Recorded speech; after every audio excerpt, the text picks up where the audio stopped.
গত বছরের ৫ আগস্ট ছাত্র জনতার তীব্র গণ আন্দোলনের মুখে ক্ষমতাচ্যুত হয় আওয়ামী লীগ সরকার। দীর্ঘ ১.৫ দশক ধরে স্বৈরাচারী কায়দায় দেশ চালানো তৎকালীন প্রধানমন্ত্রী শেখ হাসিনা ভারতে পালিয়ে যান। ফলে এখন অস্তিত্ব সংকটে পড়েছে বাংলাদেশের স্বাধীনতা যুদ্ধে নেতৃত্ব দেওয়া ৭৬ বয়সী সবচেয়ে পুরনো এ দলটি। দলটির প্রধান নেতা শেখ হাসিনা সহ বেশিরভাগ নেতার অবস্থান এখন ভারত সহ বিভিন্ন দেশে। এ অবস্থায় দলটি আবারও সক্রিয় রাজনীতিতে ফেরার চেষ্টা চালাচ্ছে, যেখানে দেশের ভেতরেই নেতৃত্ব খুঁজে নিয়ে তার হাত ধরে এই সংকট কাটানোর চেষ্টা করছে আওয়ামী লীগ। এমন তথ্য জানিয়েছে আন্তর্জাতিক গণমাধ্যম বিবিসি বাংলা। ভারত ও পশ্চিমের বিভিন্ন দেশে অবস্থান করা আওয়ামী লীগের কয়েকজন নেতা বলছেন, তাদের শীর্ষ নেতা শেখ হাসিনা সহ তারা এখন মনে করছেন দেশের ভেতরে দলের মুখপাত্র বা নেতা প্রয়োজন, যিনি আত্মগোপনে না থেকে প্রকাশ্যে এসে বিপর্যস্ত নেতাকর্মীদের সংগঠিত করবেন।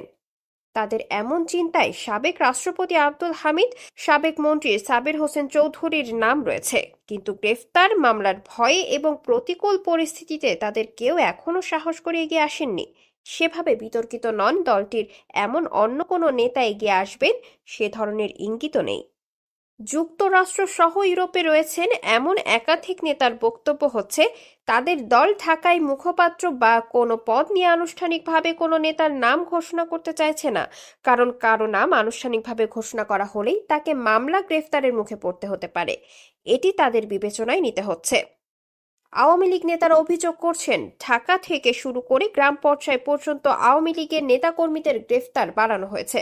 সেজন্য পরিস্থিতি বিবেচনায় নিয়ে তাদের দলের সভাপতি শেখ হাসিনাও সম্প্রতি বলেছেন, দেশের ভেতরে যারা সাহস নিয়ে এগিয়ে এসে দলকে সংগঠিত করার কাজে নেতৃত্ব দেবেন, তারাই নেতা।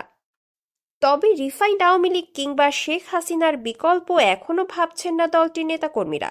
ছাত্র জনতার আন্দোলনে দমন নীতি ও হত্যাকাণ্ডের জন্য দলটির নেতাকর্মীদের ক্ষমা চাওয়া কিংবা কারো অনুশোচনাটুকুও নেই, বরং দলটির নেতাকর্মীরা বিশ্বাস করে ষড়যন্ত্রের মুখে ক্ষমতাচ্যুত হয়েছে তারা।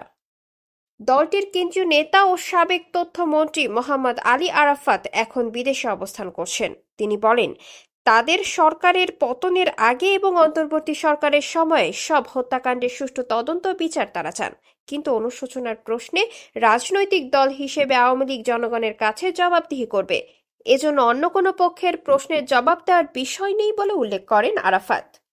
এই নেতা উল্লেখ করেন, তাদের দলের পক্ষ থেকে আনুষ্ঠানিকভাবে কোনো বক্তব্য দেওয়ার সুযোগ এখনো হয়নি। তারা এখন পরিকল্পনার মাধ্যমে এগোতে চাইছেন এবং অল্প সময়ের মধ্যে আনুষ্ঠানিক বক্তব্য তুলে ধরার বিষয় নিয়েও তারা আলোচনা করছেন। Aditi Fariha, news space BD.